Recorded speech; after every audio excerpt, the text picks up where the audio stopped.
वसुदेव सुतं देवं कंसचाणूरमर्दनं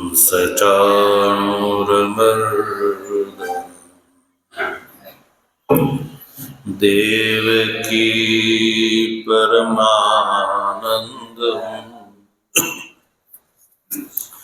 कृष्णं वन्दे जगद्गुरुं मूकं करोति वाचालं पङ्गुं लङ्घयते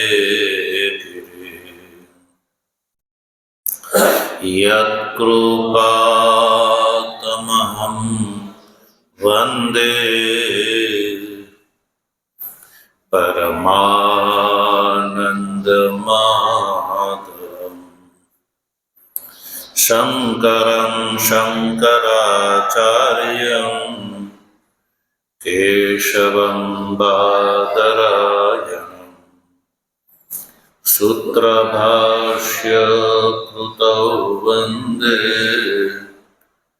भगवन्तौ पुनः ईश्वरो गुरुरात्मेति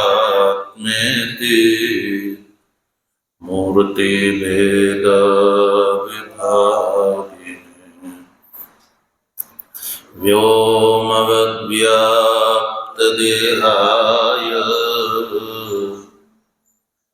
दक्षिणामूर्तये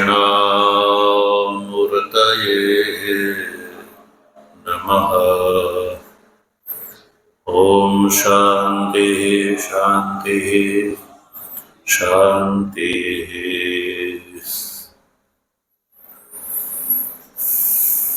तत्र जिज्ञासु सज्जनों, भगवत कृपाथी प्रातःकालीन स्वाध्यायात्मक ज्ञान सत्रमा श्रीमद् भगवद गीताना शांकर भाष्य सहित विचार क्रमમાં कर्मयोगः नामना ત્રીજા અધ્યાયના 12મા શ્લોકની ચર્ચા કરી રહ્યા છીએ। આ 12મા શ્લોકમાં ભગવાન શ્રી કૃષ્ણ જેનું અંતકરણ અશુદ્ધ છે એવા અધિકારીએ અવશ્ય કર્માનુષ્ઠાન કરવું જોઈએ। કર્મનો ત્યાગ નહીં પણ કર્મનું અનુષ્ઠાન કરવું જોઈએ। અર્થાત કે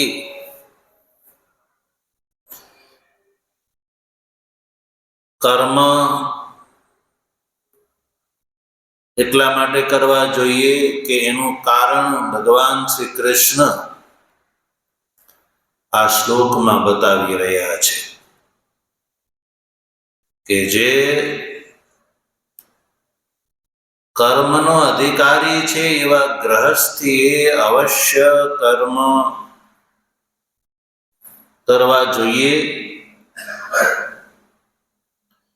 એમાં આ 12મા શ્લોકમાં એક વિશિષ્ટ કારણ બતાવી રહ્યા છે અને એ કારણ એ છે કે મનુષ્યની પાસે જે સ્ત્રી પશુ પુત્રાદિ જે ભોગ છે એ દેવતા દ્વારા પ્રદત્ત છે। દેવતાઓ યજ્ઞથી સંતુષ્ટ થઈને મનુષ્યને પ્રદાન કરે છે. એટલે મનુષ્યનું એ કર્તવ્ય બની જાય છે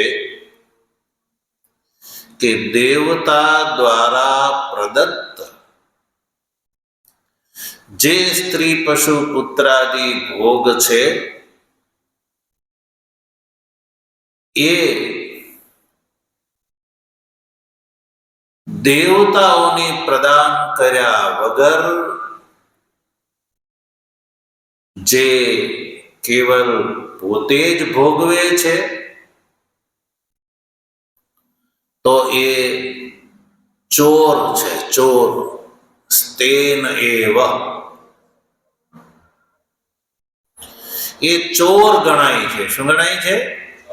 ચોર ગણાય છે.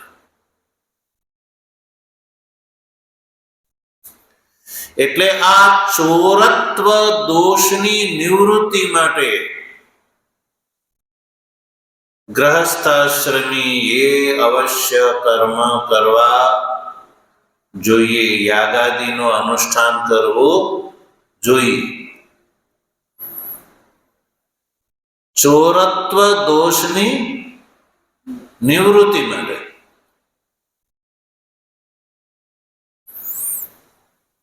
દેવતા દ્વારા પ્રદત્ત સ્ત્રી પશુ પુત્રાદિ ભોગોને પ્રાપ્ત કરીને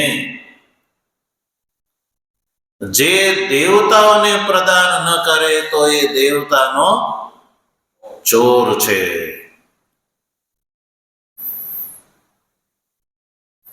એટલે ચોરત્વ દોષની નિવૃત્તિ માટે ભગવાન શ્રી કૃષ્ણ અર્જુનને કહે છે કે કર્મ અવશ્ય કર્તવ્ય છે, કર્મનો ત્યાગ નહીં.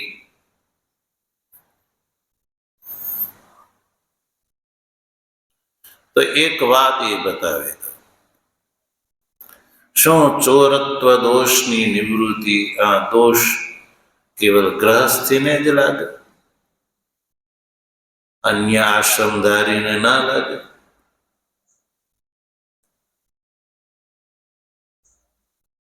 અન્ય આશ્રમધારીમાં સૌ પ્રથમ બ્રહ્મચારી જે છે, તો બ્રહ્મચર્ય આશ્રમ સજ્જનો છે એ વેદાધ્યયન માટે છે. એટલે બ્રહ્મચારી તો બ્રહ્મચર્ય અવસ્થામાં વેદાધ્યયન કરે છે.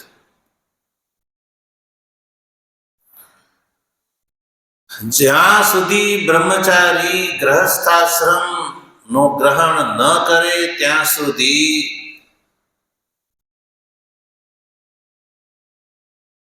એ ઋણનું અપાકરણ કરવાનો અધિકારી બનતો નથી.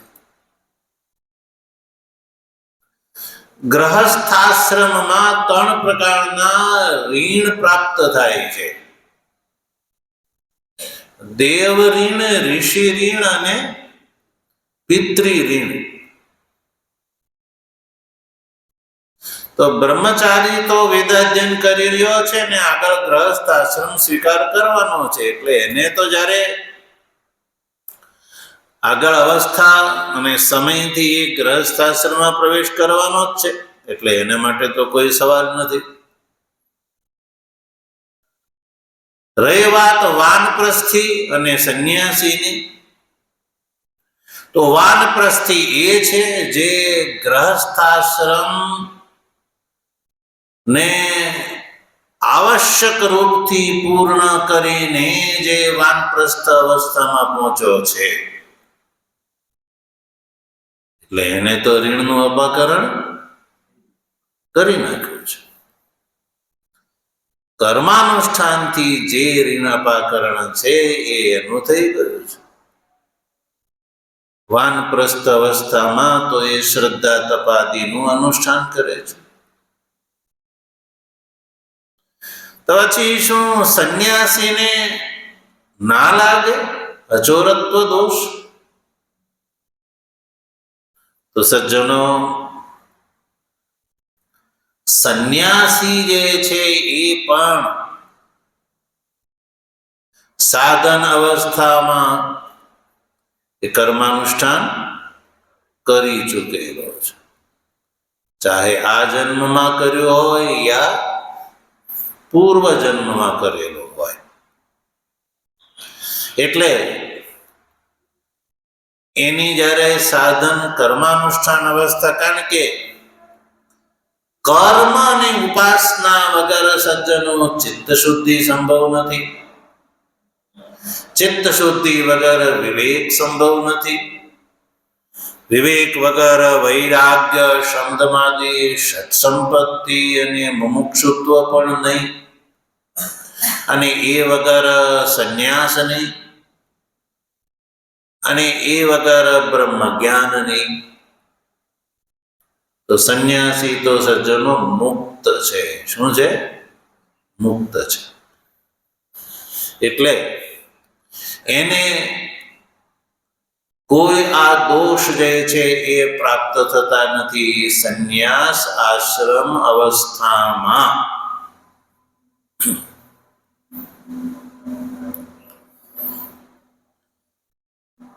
કારણ કે દેવતા દ્વારા પ્રદત્ત જે સ્ત્રી પશુ પુત્ર આદિની આવશ્યકતા કોને પડે છે? ગ્રહસ્થાશ્રમમાં. ગ્રહસ્થાશ્રમમાં શા માટે આવશ્યકતા પડે છે? તો સજ્જનો, યાગાદિ જે છે એ વિધુર વ્યક્તિ કરી શકતો નથી અને અનાશ્રમી કરી શકતો નથી. અનાશ્રમી અને વિધુર વ્યક્તિ યાગાદિનો અધિકારી નથી. દર્શ પૂર્ણ માસાદિ યાગનો એ જ અધિકારી છે જે સપત્નિક છે. કોણ છે? સપત્નિક. પત્ની સહિત એ અનુષ્ઠાન કરી શકે છે, એકલો નહીં. તો કર્મ માટે, યાગાદિ કર્મ માટે સ્ત્રીની આવશ્યકતા પડી કે નહીં? બોલો. સ્ત્રી સહિત જ કરી શકે છે, વિધુર નહીં અને અનાશ્રમી નહીં, બ્રહ્મચારી નહીં, સંન્યાસી નહીં, કેવલ ગ્રહસ્થાશ્રમી. વૈદિક પરિપાટી પ્રમાણે કહું છું, વર્તમાન કાળમાં જે હાલત હોય, પણ વૈદિક પરંપરા આ રહી છે. પછી સજ્જનો, સ્ત્રી પછી પશુનું નામ લીધું ભાષ્યકારે. તો પશુમાં પણ ગાય પશુ, અન્ય મહિષાદિ નહીં. કારણ કે યાગની અંદર ગાયના દૂધનો પ્રયોગ કરવામાં આવે છે. શેનો? ગાયના દૂધ. યાગની અંદર જે પુરોડાશાદિ દ્રવ્ય જે છે હોમના રૂપમાં હોમાય છે, તો એ પુરોડાશ દ્રવ્ય જે છે એ ગાયના દૂધમાંથી બને છે. એટલે પશુની આવશ્યકતા પડી કર્મ માટે. સ્ત્રી, ત્યારબાદ પશુ દૂધ માટે. પછી અપુત્ર જે છે ને એ યાગનો અધિકારી નથી. ભલે પત્ની હોય તો પણ, સપત્નીક હોય પણ અપુત્ર એટલે પુત્રથી રહિત વ્યક્તિ જે છે એ પણ યાગ કરવાનો અધિકારી. એટલે એ અધિકાર પ્રાપ્ત કરવા માટે પુત્રની પણ આવશ્યકતા છે. એટલે પુત્ર એ પણ દેવ કૃપાથી પ્રાપ્ત થાય છે. મનુષ્ય ચાહે એ રીતે પુત્રાદિ પ્રાપ્ત કરી શકે છે નહીં. આદિથી ભૂમિ અને હિરણ્ય વગેરે ગ્રહણ કરી શકાય છે. ભૂમિ જોઈએ કૃષિ કાર્ય માટે, કારણ કે ગાય વગેરે પશુના પાલન માટે, ચારા વગેરે માટે શું જોઈએ? ભૂમિ જોઈએ. એટલે ભૂમિની આવશ્યકતા પડે છે. અને હિરણ્ય એટલે સુવર્ણ વગેરે.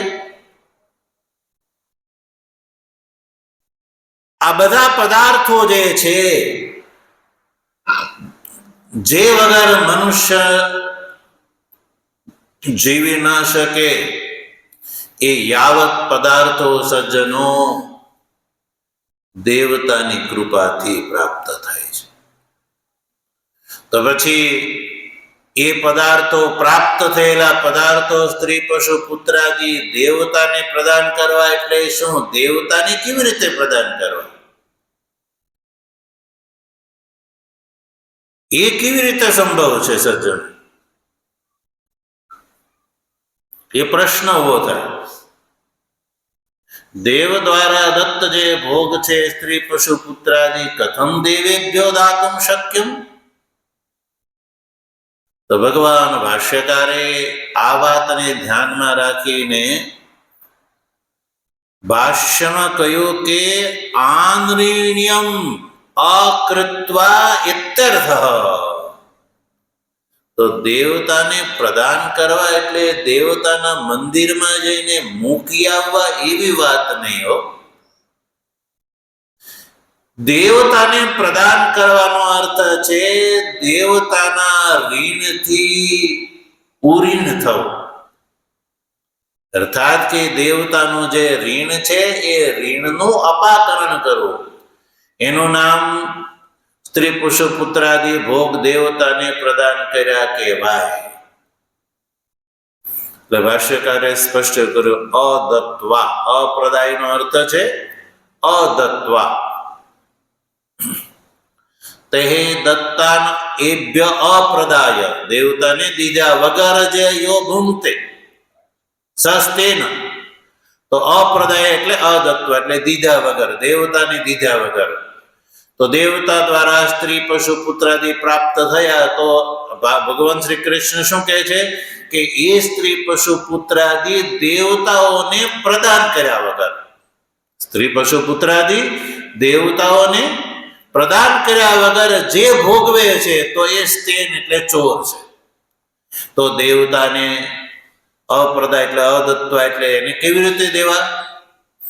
તો અદત્વાનો અર્થ કર્યો આંદ્રિણ્યમ અકૃત્વા. ભાષ્યકાર જે છે એ આ વાતને સ્પષ્ટ કરી દે છે. આંદ્રિણ્યમ, આંદ્રિણ્યમ અકૃત્વા એટલે કે આંદ્રિણ્યમ એટલે ઋણનું અપાકરણ કર્યા વગર. એમ દેવતાના ઋણનું અપાકરણ કર્યા વગર જે ભોગવે છે તો એ વ્યક્તિ ચોર છે. તો તમે કહો કે ભાઈ એ પણ કેવી રીતે કરવું? આંદ્રિણ્યમ અકૃત્વા, આંદ્રિણ્યમ કરવો છે, ઋણનું અપાકરણ કરવો છે.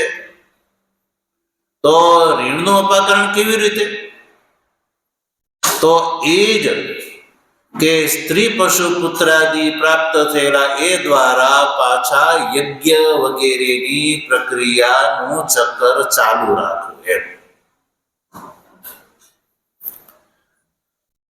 યજ્ઞાદિ દ્વારા ઋણનું અપકરણ શેના દ્વારા થશે? યજ્ઞાદિ દ્વારા. કારણ કે યજ્ઞનું અનુષ્ઠાન સ્ત્રીયા સહ, સ્ત્રી સહિત અનુષ્ઠાન થાય છે. પછી અગ્નિની અંદર જે ઘૃતાદિની આહુતિની આવશ્યકતા પડે છે, તો એ ઘૃત અને દુગ્ધ શેના દ્વારા પ્રાપ્ત થશે? હા, પશુ ગાય દ્વારા.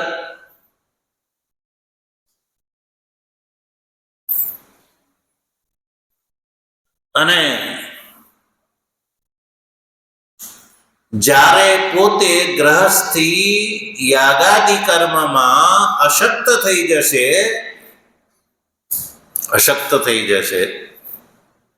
પછી કોણ કરશે? પુત્ર કરશે. એટલે પુત્ર દ્વારા થયું તો એ શું કહેવાય ને? ઋણનું અપાકરણ. એટલે કે આ પરંપરા ચાલુ રહે એ દ્વારા ઋણનું અપાકરણ થાય છે. એટલે સ્વસ્ય અશક્તૌ પુત્રેણ તત્પ્રક્ષેપણેન, પોતે જ્યારે અસમર્થ થઈ જાય છે ત્યારે એ પછી પરંપરા કોને સોંપે છે? પુત્રને. તો વ્યવહારમાં પણ આપણે જોઈએ છે, પોતે કમાયેલી જે સઘળી સંપત્તિ છે એ પછી પિતા કોને પ્રદાન કરે છે? પુત્રને પ્રદાન કરે છે, કારણ કે એ પોતાનો પુત્ર છે, એને જ પોતાની જે સંપત્તિ પ્રદાન કરે છે. એમ દેવતા દ્વારા પ્રદત્ત છે એ દેવતાને કર્મ દ્વારા પ્રદત્ત કરવી. એટલે આ જે યજ્ઞાદિ પ્રક્રિયામાં સ્ત્રી પશુ પુત્ર ભોગનું પ્રત્યર્પણ કરવું એનું જ નામ છે આનરિણ્યમ, એટલે ઋણનું અપાકરણ. તો આ રીતે ઋણનું અપાકરણ થાય છે. હવે ઋણ છે 3, યાદ રાખો: દેવ ઋણ, ઋષિ ઋણ અને પિતૃ ઋણ. તો દેવ ઋણ ચૂકવવા માટે યજ્ઞ, દાન. ઋષિ ઋણ ચૂકવવા માટે વિદ્યાનું પ્રદાન, આદાન, પઠન પાઠન. વિદ્યાના પઠન પાઠનથી ઋષિ ઋણ થી અપાકરણ થાય છે. કારણ કે આપણે આ જે વૈદિક વિદ્યા છે એ કોના દ્વારા પ્રાપ્ત થઈ છે? ઋષિથી, ઋષિ પરંપરાથી પ્રાપ્ત થઈ છે. તો આ જે વિદ્યા છે એ વિદ્યાની પરંપરા આગળ પણ ચાલતી રહે એ માટે જે ધનાદિનો વિનિયોગ કરવો, તો એના દ્વારા ઋષિ ઋણનું અપાકરણ થાય છે. ત્રીજું ઋણ છે પિતૃ ઋણ. પિતૃ ઋણનું અપાકરણ કેવી રીતે થાય છે સજ્જનો? તો કહ્યું કે શ્રાદ્ધ, તર્પણ અને પિંડદાન કરવાથી. શ્રાદ્ધ, તર્પણ અને પિંડદાન કરવાથી સજ્જનો પિતાના ઋણનું અપાકરણ થાય છે. તો આ પૂર્ણતઃ વૈદિક અને સાયન્ટિફિક પરંપરા છે. પણ વર્તમાન કાળમાં આ જે વૈદિક પરંપરા જે છે એના બોધના અભાવમાં, એની વિશિષ્ટતાના બોધના અભાવમાં, એ પ્રત્યે ગંભીરતાનો અભાવ હોવાના કારણે, આધુનિક શિક્ષાના કારણે, પરંપરાને સાચા અર્થમાં નહીં જાણવાના કારણે વર્તમાન કાળમાં જે પોતાને કેવડાવે છે તો સનાતન ધર્માવલંબી, પણ સનાતન ધર્મનો એક પણ લક્ષણ ન હોવા છતાં પણ, અને એક પણ લક્ષણ ન હોવા છતાં પોતાને જે એમ કહે છે કે હું સનાતન ધર્માવલંબી છું, એવા જ મહામૂર્ખો જે છે એ આ વૈદિક પરંપરાનું અપમાન કરે છે અને એનો જ છડે ચોક એનો છેદ ઉડાવે છે. વિધર્મની વાત તો દૂર, એ તો સમજાય, એને તો એની અંદર નિષ્ઠા જ ના હોય, શ્રદ્ધા જ ના હોય. પણ ધન સંપત્તિના મોહમાં અને મદમાં ધર્મ શું એનો એક એકડો ની પણ જેને ખબર નથી, એવા જ્યારે ધર્મનો નિર્ણય કરવામાં એ અગ્રણી થઈ જાય, ત્યારે જે ધર્મની પરંપરાની હાલત જે થાય એ વર્તમાન કાળમાં જોવા મળે છે. એટલે દેવ ઋણ, ઋષિ ઋણ, પિતૃ ઋણની વાત તો આવા ધનાદિ મદથી ગર્વિત વ્યક્તિને સમજાય એવું નથી. ધર્મને છોડી અને અધર્મનું આચરણ કરે છે એવા વ્યક્તિને સમાજમાં બુદ્ધિમાન ગણવામાં આવે છે. આનાથી મહાન મોટી બીજી કોઈ વિડંબના ન કહેવાય કે મૂર્ખ મનુષ્ય ધન સંપત્તિને ભેગી કરવામાં, કમાવામાં તો સમજે છે, પણ આ ધન સંપત્તિ શા માટે છે? ભેગી કરીને એને જોવા માટે, ભોગ ભોગવવા માટે? કારણ કે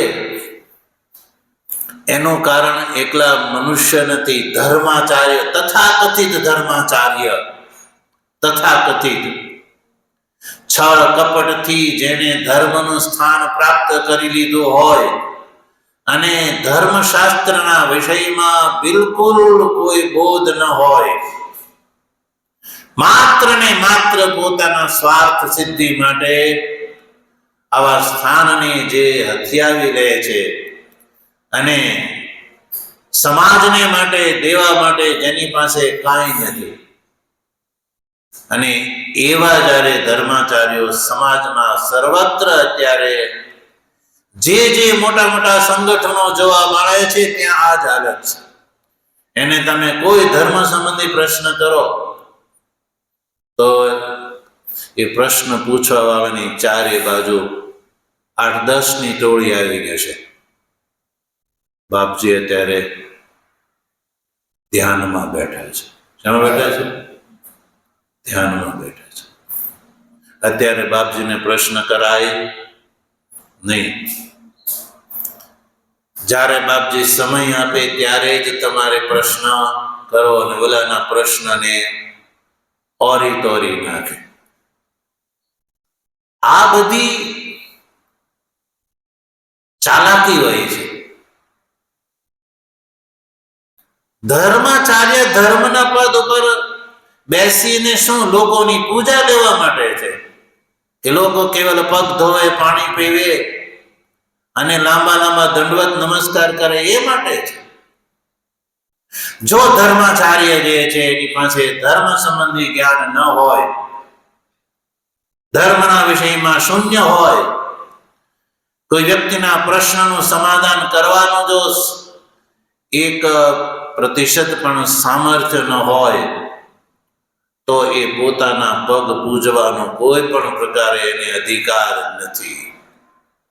કારણ કે ધર્માચાર્યની બહુ મોટી જવાબદારી છે એ સમાજને એ ધર્મના પથનું જે પ્રચલન અને માર્ગદર્શન કરે. જો માર્ગદર્શન કરવામાં સમર્થ ન હોય તો એ ધર્માચાર્ય મહાન અધોગતિનો ભાગીદાર થાય છે. એવું નથી કે એના માટે કોઈ છૂટછાટ હોય. સનાતન ધર્મની અંદર એવી કોઈ છૂટછાટ નથી હોતી. જો સંન્યાસી સમાજનો કેવલ ખાય જ અને સમાજને માટે ધર્મનું કોઈ પથ પ્રદર્શન ન કરે તો એ પણ પતિત થાય છે. એટલે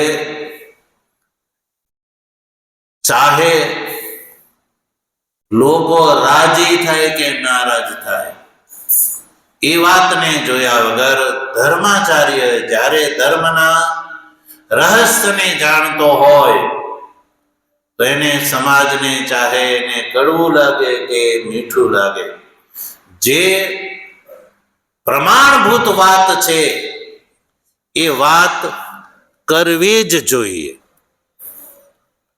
અને પ્રમાણભૂત વાત ક્યારે કરી શકે સજ્જનો? એ પ્રમાણભૂત રીતે શાસ્ત્રની અંદર એની નિષ્ઠા હોય તો. હવે જેની પોતાની શાસ્ત્રમાં નિષ્ઠા ન હોય, શાસ્ત્રની સાથે જેનો સંબંધ ન હોય, તો એની અંદર નૈતિક હિંમત જ ના હોય. એટલે એ સમાજનું સાચા અર્થમાં માર્ગદર્શન કરવામાં જ જે અસમર્થ છે. એટલે ધર્મ શું છે સજ્જનો? એ ગીતા બતાવે છે, ઉપનિષદ બતાવે છે, બ્રહ્મસૂત્ર બતાવે છે. ધર્મ શું છે, બ્રહ્મ શું છે, યા બંને વિષય વેદના વિષય છે. કોના છે? વેદના છે. ધર્મ અને બ્રહ્મ આ બંને વેદના વિષય છે. એટલે જે સનાતન ધર્માવલંબી જે સમાજ છે, જેને ધર્મ શું અને બ્રહ્મ શું એના બોધની આવશ્યકતા છે, તો એનો બોધ કોણ કરાવી શકે? કે જે પરંપરા પ્રમાણે ધર્મના અને બ્રહ્મમાં પ્રમાણભૂત જે વેદાદિ શાસ્ત્ર છે એનું પારંપરિક રીતે અધ્યયન કર્યું હોય એ જ વિશ્વાસપૂર્વક બતાવી શકે, અન્યથા નહીં. એટલે ધર્મના વિષયમાં ભગવદ્ ગીતા અને બ્રહ્મના વિષયમાં પણ ભગવદ્ ગીતા જે છે એ પ્રમાણભૂત ગ્રંથ છે. એટલે ભગવાન શ્રી કૃષ્ણ અર્જુનને ધર્મના વિષયમાં આ કર્મયોગની અંદર બતાવી રહ્યા છે. અર્જુન જે છે એ વિચલિત બુદ્ધિ છે. વિચલિત બુદ્ધિ હોવાના કારણે કર્તવ્ય અકર્તવ્યની અંદર વિમૂઢ છે. એટલે વિમૂઢ હોવાના કારણે ભગવાન શ્રી કૃષ્ણનો એણે શરણ સ્વીકાર્યો છે. શિષ્યસ્તેહમ શાધિમામ ત્વામ પ્રપન્નમ. આવું જ્યારે અર્જુને કહ્યું ત્યારે ભગવાન શ્રી કૃષ્ણ જે છે એ જગત ગુરુ છે. શું છે? ભગવાન શ્રી કૃષ્ણ શું છે? બોલો. જગત ગુરુ છે. વર્તમાન કાળમાં તમને ચારેય બાજુ જગત ગુરુ જોવા મળશે.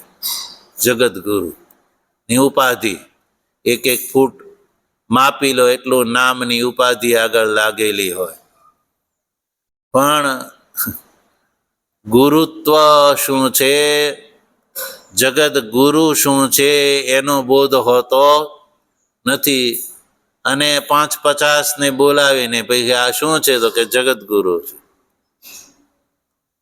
એટલે આવા લોકોથી ધર્મની જેટલી પાયમાલી થઈ છે ને એટલી ધર્મનું આચરણ નહીં કરવા વાળાથી નથી થતી. ચાલો એને તો ધર્મ શું છે એની વિશે ગંભીરતા નથી એટલે એ જીવનમાં આચરણ નથી કરતો. પણ જે સમાજમાં ધર્મના વિષયમાં પ્રમાણભૂત રૂપથી જે બેઠેલા છે અને આવા લોકો જેટલી ધર્મની પાયમાલી કરી છે ને એવા બીજા એ નથી કરી. એટલે ધર્મના વિષયમાં ભગવાન શ્રી કૃષ્ણનો એ પરમ પ્રમાણ છે. પણ ભગવાન શ્રી કૃષ્ણએ શું કહ્યું છે એને સમજવા માટે, ભગવદ્ ગીતાના તાત્પર્યને સમજવા માટે એકમાત્ર જો કોઈ માધ્યમ હોય તો એ આચાર્ય ભગવત્પાદ ભગવાન શંકરાચાર્યજી દ્વારા કૃત ભાષ્ય છે. આચાર્ય ભગવત્પાદ ભગવાન શંકરાચાર્યજી દ્વારા કૃત ભાષ્ય દ્વારા જ ભગવદ્ ગીતાના તાત્પર્યને સમજી શકાય છે. અને એ દ્વારા જે મનુષ્ય ધર્માચરણ કરે તો એ સાચા અર્થમાં ધર્મના લાભનો ભાગીદાર આલોકમાં અને પરલોકમાં થઈ શકે છે. ધર્મ એ કોઈ મનુષ્ય બુદ્ધિ પરિકલ્પિત વસ્તુ નથી. યા ધર્માચરણ જે છે એ પણ કોઈ મનુષ્ય બુદ્ધિ પરિકલ્પિત વિષય નથી. એટલે ભગવાન શ્રી કૃષ્ણએ અર્જુનને કહ્યું કે હે અર્જુન, આ ઋણનું અપાકરણ કરવા માટે પણ કર્મનું અનુષ્ઠાન પરમ આવશ્યક છે. યદિ તું યાગાદિ વર્ણ આશ્રમ ધર્મનું પાલન નહીં કર તો તું દેવનો ચોર ગણાય છે. એટલે એનું આંદ્રિણ્ય કરવું જે છે એ આવશ્યક ભગવાન શ્રી કૃષ્ણ બતાવે છે. એટલે ઋણનું અપાકરણ કર્યા વગર એભ્ય ય ભુંક્તે દેવેભ્ય અદત્વા દેવતાઓને પ્રદાન કર્યા વગર યો ભુંક્તે યહ એટલે જે આ જે દેવતા દ્વારા પ્રદત્ત સ્ત્રી પશુ પુત્ર આદિનો જે ભોગ કરે છે પોતાના સ્વાર્થ માટે, તો ભાઈ સ્વાર્થ માટે ભોગ કેવી રીતે? તો ભાષ્યકારે સ્પષ્ટ કર્યું, જો સ્વદેહેન્દ્રિયાણી એવ તર્પયતિ, પોતાનો જે દેહ અને ઇન્દ્રિયો જે છે, સ્ત્રી પશુ પુત્રાદિ જે પ્રાપ્ત ભોગ છે એના દ્વારા જે પોતાની ઇન્દ્રિયોનું જ જે તર્પણ કરે છે. કારણ કે ભગવાન શ્રી કૃષ્ણ શબ્દ પ્રયોગ કર્યો કે યો ભુંક્તે, ભુંક્તે એટલે ભોગ કરે છે. તો ભાઈ સ્ત્રી પશુ આદિ શું કોઈ ભોજન થોડો છે? એનો ભોગ ભુંક્તે એટલે ભોગ હોય છે, ખાય છે. તો સ્ત્રી પશુ પુત્ર આદિ કોઈ ભોજન તો છે ને. તો અભિપ્રાય છે કે સ્વદેહેન્દ્રિયાણી એવ તર્પયતિ, આ પદાર્થો દ્વારા જે પોતાના દેહ અને પોતાની ઇન્દ્રિયોને જ જે તર્પિત કરે છે, સંતુષ્ટ કરે છે, દેવતાને પ્રદાન કર્યા વગર, સસ્તેન એવ, સ્તેનનો અર્થ કર્યો તસ્કર એવ, એ ચોર છે. તો પ્રશ્ન ઉભો થાય કે ચોર કેવી રીતે, કેવી રીતે એને ચોર કહી શકાય? ભાઈ તો ભગવાન ભાષ્યકારે એ વાતનો પણ સ્પષ્ટ કરી દીધું, જો દેવાદિ સ્વાપહારી, એ ચોર એટલા માટે કહેવાય કે ચોરના લક્ષણ એની અંદર ઘટે છે.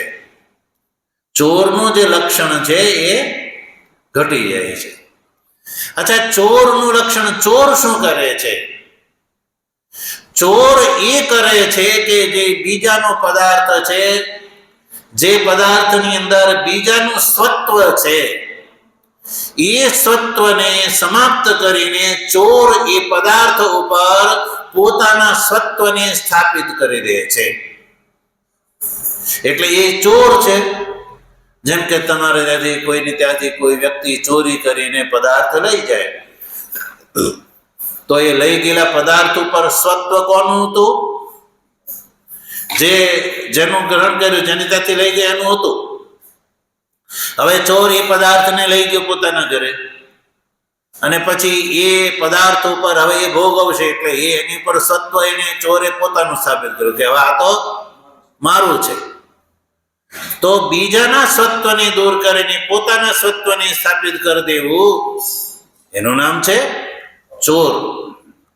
એટલે સ્ત્રી પશુ પુત્રાદિ જે છે એ દેવતા દ્વારા પ્રદત્ત છે.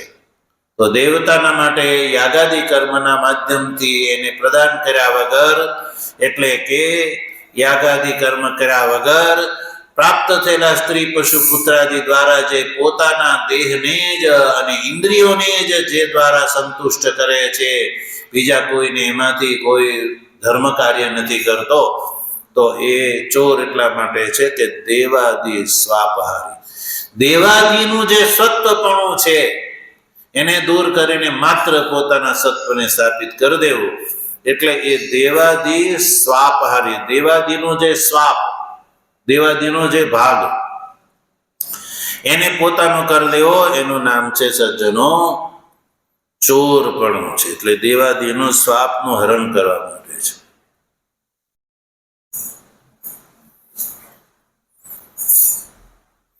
તો દેવતા દ્વારા જે સ્ત્રીઆદિ દ્વારા જે યજ્ઞાર્થ ન વાપરીને પોતાના માટે જે ઇન્દ્રિયો માટે જે વાપરે છે, એટલે એ દેવાદિનો સ્વાપહારી છે, એટલે એ ચોર છે. તો આ રીતે સજ્જનો 12મા શ્લોકનો આપણે ભાષ્ય સહિત વિચાર કર્યો. આગળ ભગવાનની કૃપા છે તેનો વિચાર કરીશું. વસુદેવ સુતં દેવં કંસચાણૂરમર્દનમ દેવકી પરમાનંદમ कृष्णं वन्दे जगद्गुरु मूकं करोति वाचालं पङ्गुं लङ्घयते गिरिं यत्कृपातमहं वन्दे परमानन्दमाधवम्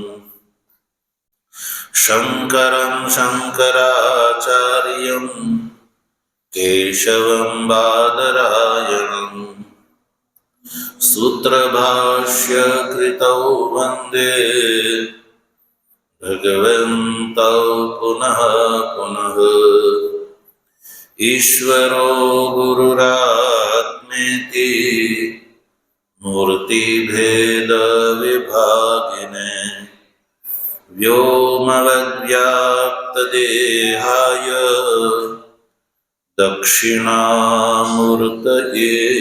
नमः। ॐ शान्तिः शान्तिः शान्तिः। सद्गुरुदेव स्वामी महाराज।